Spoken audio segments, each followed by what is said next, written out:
And so the other thing that it does is that it fully honors and respects the pigness of the pig.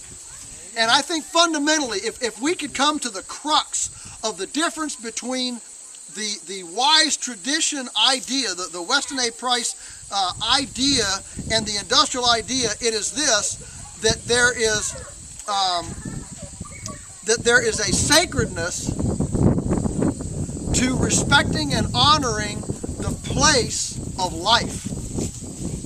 And we live in a culture right now that's at the extreme end of a Greco-Roman Western linear reductionist, compartmentalized, fragmented, systematized, parts-oriented, all about me kind of thinking, in which as a culture we view the pigs as just so much inanimate protoplasmic structure to be manipulated however cleverly hubris can imagine to manipulate it.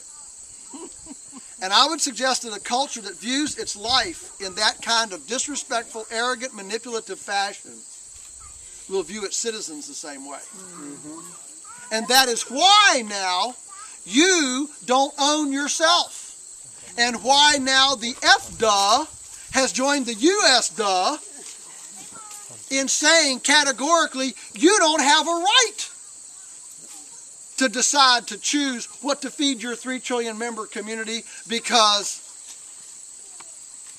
society owns you. It's a brand new kind of slavery. Mm-hmm. We fought a war to prove that it's not acceptable for a person to own you, but now we've said corporatizing enslavement is okay if everybody thinks it's okay. Mm-hmm. All right? So the ultimate question is, who owns me? Who owns my 3 trillion member internal community and all their school board meetings and planning meetings and landscape meetings and business tax meetings and kindergarten and high schools and all the stuff that's going on down there in my 3 trillion member internal community? Who owns that? And if the right to life, liberty, and the pursuit of happiness does not include that, then what in the world does it include? Well, they're trying to get rid of that. That's Sure. Sure. So what's happened in our culture is that we have traded an interest in the bedroom and have extracted all of our interest in that through abortion rights and gay marriage and all that, and we have instead, as a culture, concentrated our efforts into the dining room. So we've traded the bedroom for the dining room. You like that, Liz? That's a new one. Okay? But that's exactly what's happened. I mean, it's like we have this penchant to control something. I've got to control you somehow.